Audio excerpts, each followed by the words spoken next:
The quiet neighborhood was still in the late afternoon. The sun was setting, casting long shadows across the streets as people returned home from work or errands. A man, in his mid-30s, was walking down the sidewalk, minding his own business. His name was Marcus, and he lived in this neighborhood for years. He wasn't doing anything out of the ordinary, just heading home after a long day. He had no idea that today was going to be different, that his life was about to take an unexpected turn. As he walked past a row of houses, a squad car suddenly pulled up beside him, its siren going off briefly.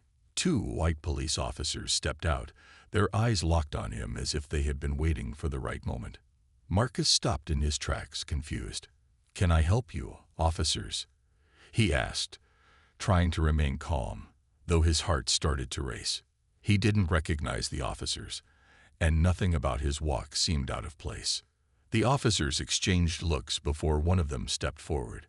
"We need to ask you a few questions," the officer said in a firm voice. "Where were you headed?" Marcus, trying to keep his composure, explained that he was on his way home from a friend's house, just a few blocks away. It was all completely normal. But for some reason, the officers weren't buying it. They asked him for identification, which he readily gave them, though his mind was still unclear as to why they were stopping him in the first place. After taking a look at his ID, the officers didn't seem convinced. One of them asked if Marcus knew anything about a nearby break-in. The question caught him off guard. "A break-in?" he asked, his confusion growing. "I don't know anything about that." But the officers didn't seem satisfied with his answer. Their suspicion grew, and the conversation quickly took a sharp turn. They started to question him more aggressively, asking where he'd been earlier that day and whether he had any history with the law. Marcus felt the pressure mounting. He had never been in trouble before, but the officers didn't seem to care. "Is there a reason you're asking so many questions?" Marcus finally said, his voice tinged with frustration. The officers ignored his question and continued their interrogation. They claimed that someone had reported seeing a man matching his description near the scene of the break-in. It didn't make sense to Marcus, but they didn't seem to want to hear his side of the story. Soon, they were cuffing him, placing him in the back of the squad car. Marcus sat there in disbelief as the officers drove him to the station. The whole thing felt like a bad dream. How could this be happening? He didn't even know what was going on. He was just a regular guy, walking home like everyone else. Yet, somehow, the officers had decided he was guilty of something he didn't do. As he sat in the police station, waiting to be questioned further, Marcus couldn't help but wonder how he had ended up in this situation. He wasn't used to being treated like a criminal. All he wanted was to go home. Little did he know, this arrest was just the beginning of something that would shock everyone, including the officers who thought they had him figured out. Marcus sat quietly in the small interrogation room, his hands still slightly trembling from the handcuffs that had been removed. The bright fluorescent lights above flickered occasionally, making the room feel even colder than it already was. He couldn't believe this was happening to him. What had started as a simple walk home had turned into an ordeal he couldn't understand. He was innocent, but how could he prove it? The officers had taken his ID and were now asking questions he had never been asked before. Where had he been earlier that day? Did he know anything about a break-in nearby? Who had he been with? Marcus answered each question calmly, but no matter how much he tried to explain himself, it didn't seem to make a difference. The officers didn't look convinced. Instead, their questioning felt like they were trying to find a reason to keep him there. It wasn't just about the break-in anymore. It was as if they were searching for any reason to paint him as the guilty party. After what felt like hours, the door to the room finally opened. One of the officers entered with a notepad in hand, looking more serious than before. "We've been looking into your background," he said, his tone flat. Marcus felt a wave of unease wash over him. His background. What did that have to do with anything? He was just a regular guy with a job and a quiet life. He didn't have a criminal record or anything to hide. The officer continued, "It's strange. There's no record of you getting into trouble before. No reason why you'd be involved in something like this."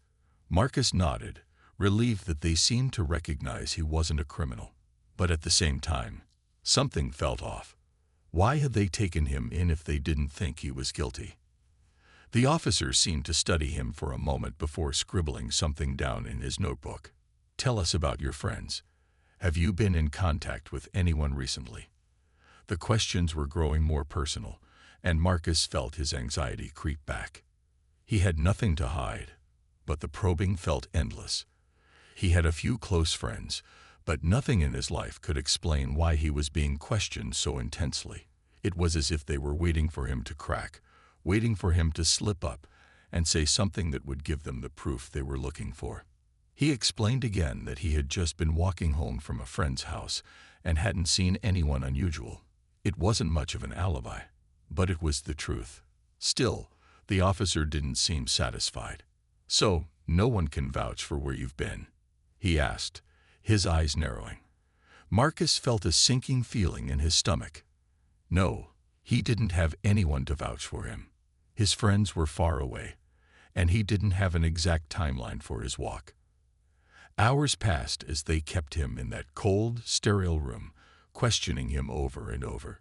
Every answer seemed to raise more doubts in the officers' minds. Marcus started to feel like he was trapped in a maze with no way out. All he wanted was to go home, but it seemed like they had already made up their minds about him. He had no idea how this could all end, but one thing was clear. He was caught in something much bigger than himself. The day of the trial arrived, and the courtroom buzzed with tension. Marcus sat at the defense table, his hands folded neatly in front of him. But inside, he was anything but calm. He had been through so much already. Arrested, questioned, and now he was facing charges that didn't seem to make any sense. It felt surreal to him. He was just a man walking home, yet somehow he was here, in the middle of a legal battle, surrounded by strangers who viewed him as a suspect. The courtroom was packed. There were reporters in the back, scribbling notes furiously, while the gallery was filled with spectators eager to see how the case would unfold. The tension in the air was thick. Marcus felt like all eyes were on him, waiting for something to happen. His lawyer, a woman with short black hair and a sharp suit, sat beside him, her face set in a serious expression. She was ready for the fight, but Marcus wasn't so sure.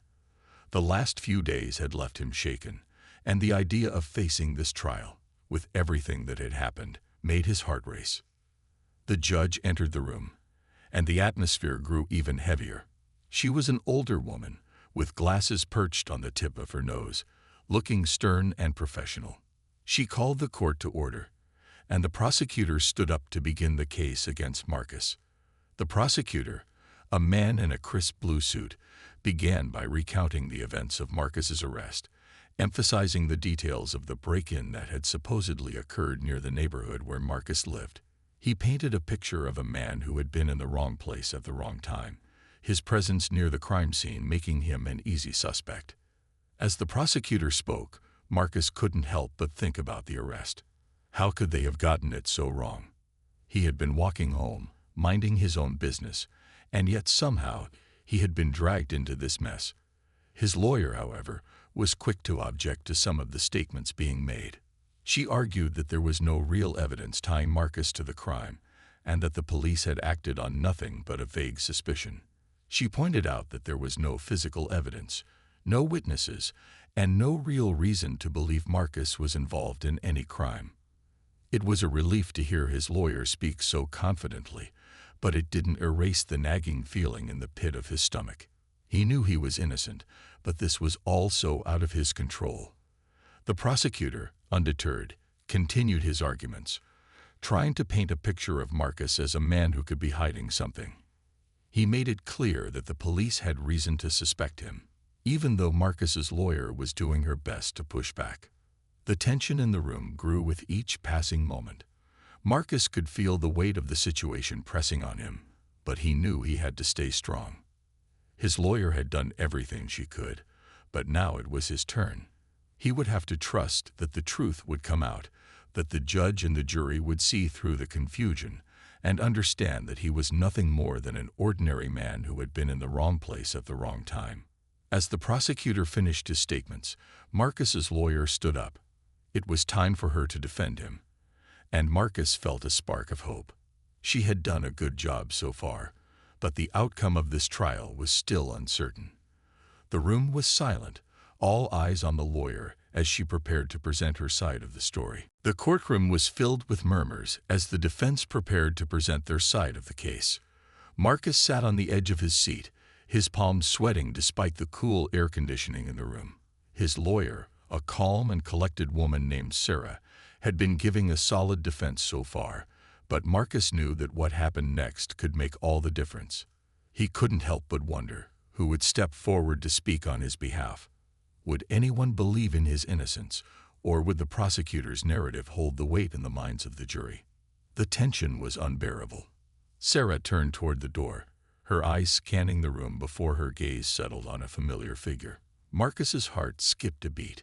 Standing at the door of the courtroom was someone he hadn't seen in years, someone who had once been a part of his life. It was Jonathan, a man who had been one of Marcus's closest friends during his childhood. Their paths had diverged when they had grown older, but Jonathan had always been someone Marcus trusted.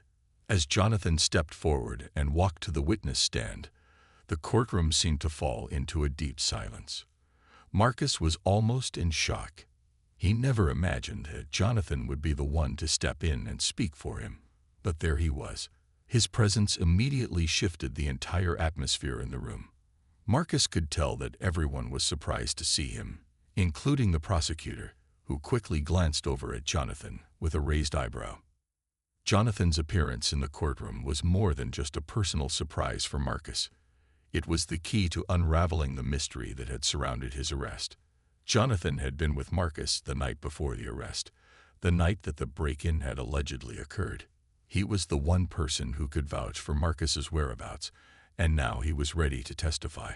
But the tension in the air wasn't just about his words. It was about what those words would reveal. As Jonathan sat in the witness chair and took the oath, his voice was steady, though there was a hint of nervousness in his eyes. He began by explaining that he had been with Marcus the evening before the break-in took place. They had been at a local bar together, catching up after a long time apart.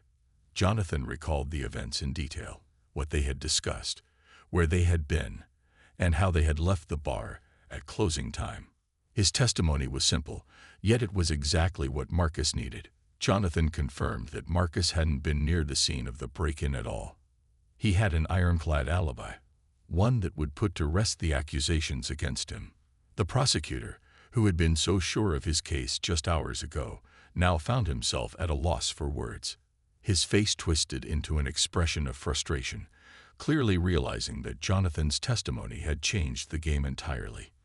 As Sarah questioned Jonathan further, it became even clearer that there had been a misunderstanding from the start. Jonathan explained how the officers had jumped to conclusions, assuming Marcus was the one involved in the crime, just because of his proximity to the area. There had been no real evidence tying Marcus to the break-in, just suspicion. It was all starting to fall apart, and Marcus felt a weight begin to lift from his chest. This was his chance to prove his innocence. The audience in the courtroom was captivated, their attention fully on Jonathan as he spoke. For the first time since the arrest, Marcus began to feel a sense of hope. Jonathan's testimony was like a lifeline being thrown to him, and he could feel the tide beginning to turn. The man who had been accused and misunderstood was finally starting to be seen for who he truly was. He wasn't the criminal the officers had painted him to be. As the defense rested its case, Marcus couldn't help but glance at the prosecutor, whose confidence had been shaken. The shift in momentum was palpable, and for the first time in the trial, Marcus felt like there was a real chance for justice. As the defense rested its case, the courtroom seemed to hold its breath, waiting for the final turn in the trial. The tension was palpable as the judge called for a brief recess. Marcus sat quietly, his thoughts racing. Jonathan's testimony had been a game-changer, but he knew that the case wasn't over yet. He still had to get through the final arguments, and the prosecution was unlikely to let go of their story without a fight. Marcus felt a mixture of hope and uncertainty. What if the jury wasn't convinced? What if his relief was short-lived?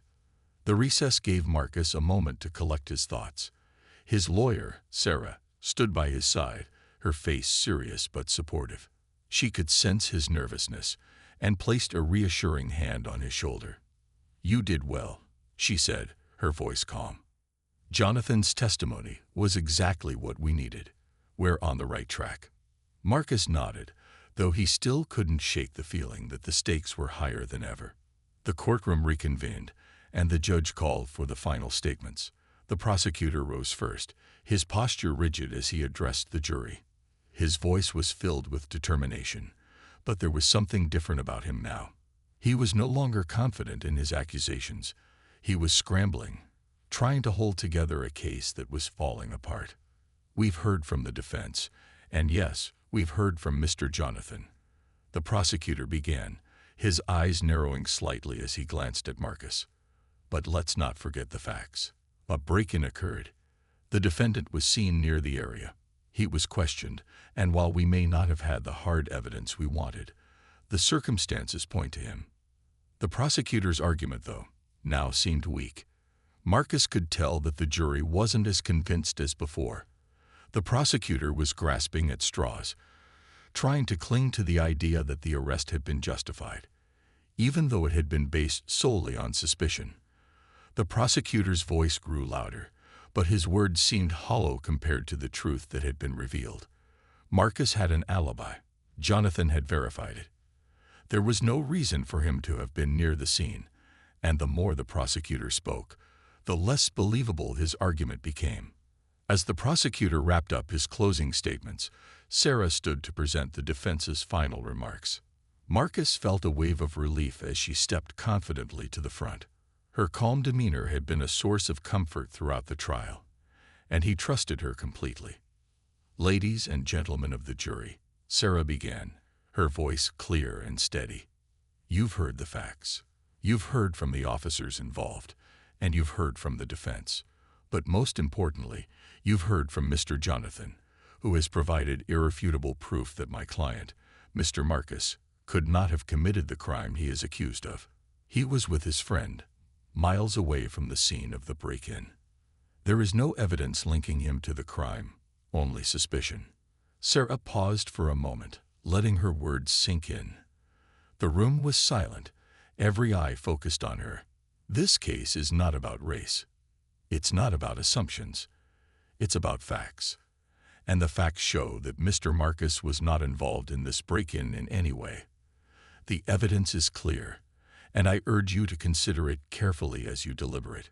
The calm conviction in Sarah's voice was like a breath of fresh air.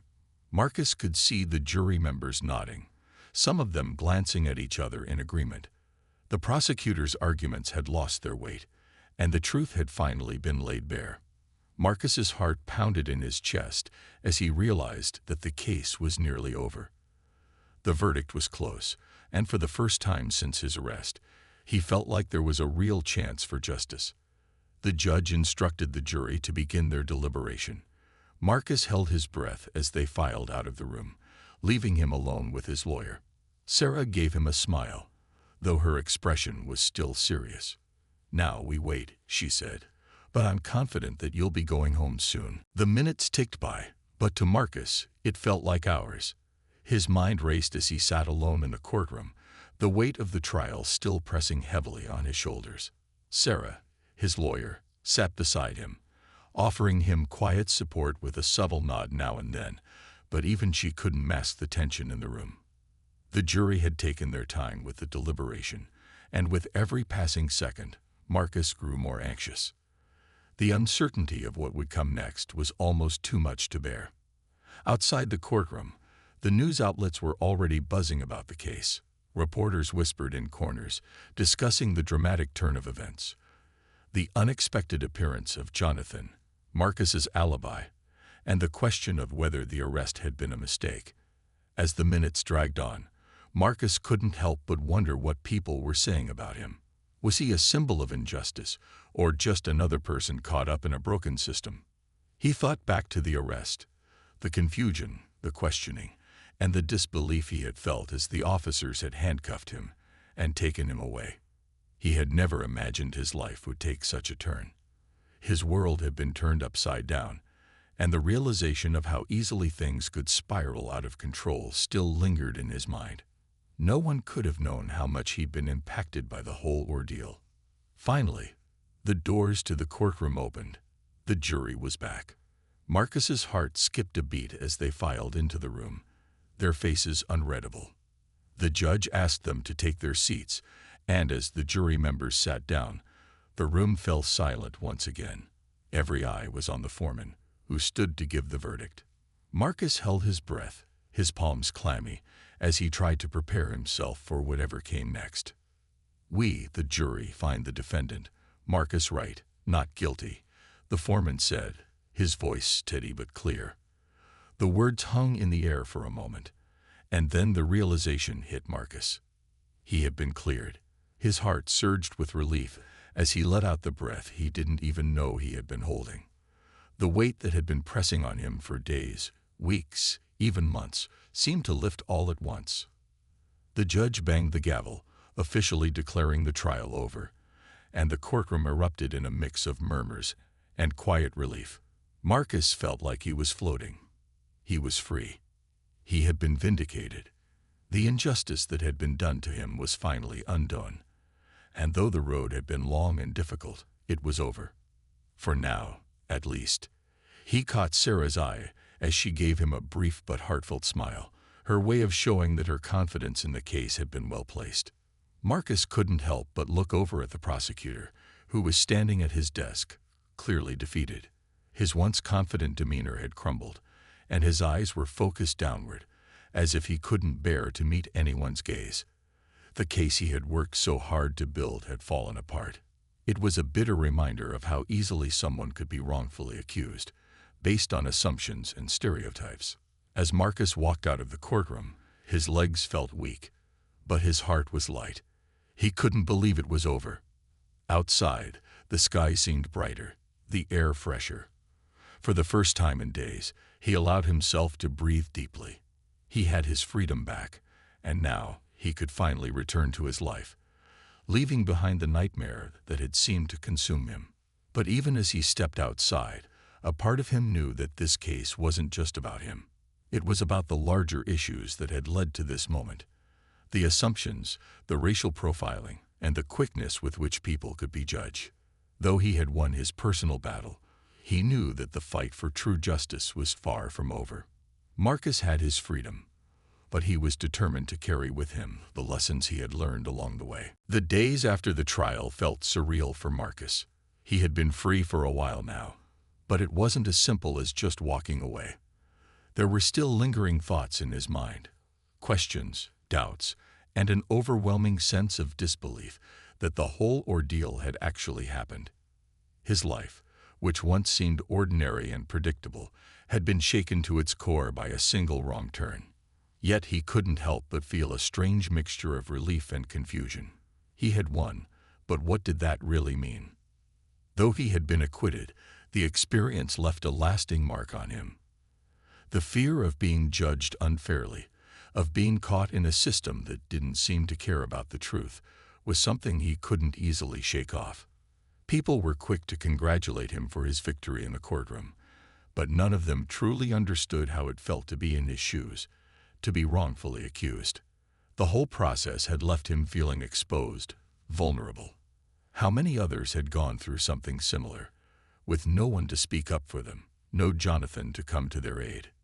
As Marcus sat at his kitchen table one evening, sipping a cup of coffee, he found himself thinking about the way people viewed him now. To some, he was just another man who had been falsely accused, someone whose innocence had been proven in a courtroom. But to others, he might be a symbol of something more complicated, a reminder of the biases that still existed in society, the assumptions made before the truth had a chance to come out. Marcus realized that he could never go back to being the person he had been before all of this. He wasn't the same man who had walked down that sidewalk months ago. He had seen too much, experienced too much, to simply return to life as it had been. His thoughts turned to Jonathan. He hadn't spoken to him much after the trial, and though they had been close in the past, their lives had diverged over the years. Jonathan's testimony had been the key to his freedom, but Marcus wondered how Jonathan felt about everything now. Marcus knew that what Jonathan had done wasn't just about friendship. It had been about doing what was right. In a world where people often turned a blind eye to injustice, Jonathan had stepped forward when it mattered most. Marcus picked up his phone, dialing Jonathan's number. After a few rings, Jonathan answered, his voice warm but cautious. "Hey man," he said, "how you holding up?" The question was simple, but it meant a lot more than Marcus could put into words. "I'm okay," Marcus replied, though he still wasn't sure he fully believed that himself. "Just trying to get back to normal, you know. It's been a lot." "I get it," Jonathan said. "Listen, I've been thinking about everything. It wasn't easy, but I'm glad I could help. You didn't deserve any of that." The words hit Marcus harder than he expected. The support he had received was still sinking in, and in that moment, he realized how lucky he had been. Jonathan hadn't just saved him in a courtroom. He had reminded him that there were still good people in the world, people who were willing to stand up for what was right, even when it was difficult. The conversation shifted as they talked about old times, shared memories of their childhood, and caught up on what had happened in their lives since they had parted ways. Despite the heavy emotions of the trial, the conversation felt grounding for Marcus. It was like a bridge back to who he had been before the arrest, before all of this chaos had turned his world upside down. After hanging up, Marcus sat in silence for a few moments, feeling a little lighter than he had in days. He wasn't sure what the future held, but for the first time in a while, he allowed himself to believe that things could get better. Maybe it wasn't about going back to who he was. It was about moving forward, taking what he had learned and using it to be a better person, a more aware person, someone who would never take freedom for granted again. As time passed, Marcus slowly began to find a sense of normalcy again, but he knew he would never forget what had happened. The trial, the arrest, and everything that had followed still haunted him in subtle ways. He had been lucky. His story had ended with a victory, but the reality of his experience stayed with him, and he couldn't help but think about how many others might not have the same luck. He had been fortunate to have Jonathan and Sarah by his side, but not everyone who faced false accusations had such support. Marcus couldn't shake the thought that his case, though it ended well for him, was just a small part of a much bigger issue. There were so many people in the world who were caught up in systems that seemed to favor assumptions over truth, judgment over understanding. He knew now that the fight wasn't just about him. It was about everyone who had been wrongfully accused or judged based on prejudice. He couldn't remain passive after what he had experienced.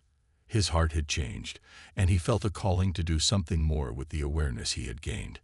He started volunteering at local organizations, helping to raise awareness about the importance of justice and fairness.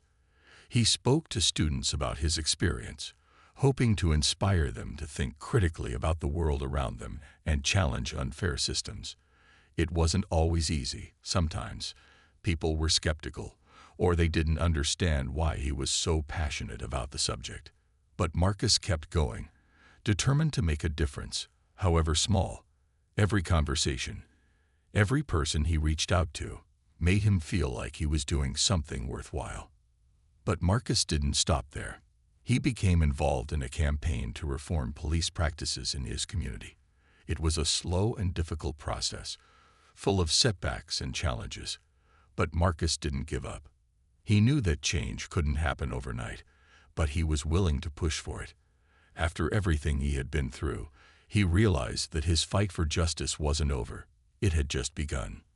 One afternoon, Marcus found himself at a meeting with local officials, talking about the need for better training for law enforcement, focusing on the importance of understanding and empathy.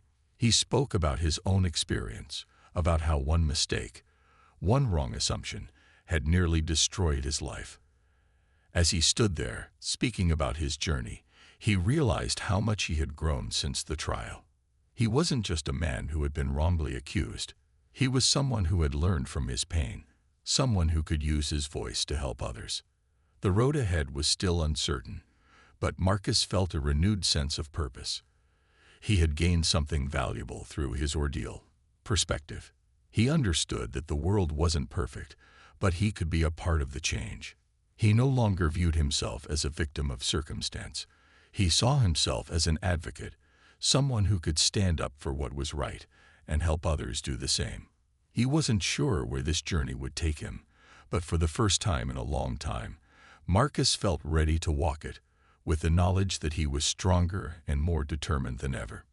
As he walked through the door of his apartment that evening, feeling the weight of his thoughts, but also a sense of peace, Marcus smiled to himself. His life had been forever changed by the trial, but he wasn't letting it define him. He was creating a new path, one that was his own, one that could help others find the justice he had fought so hard for.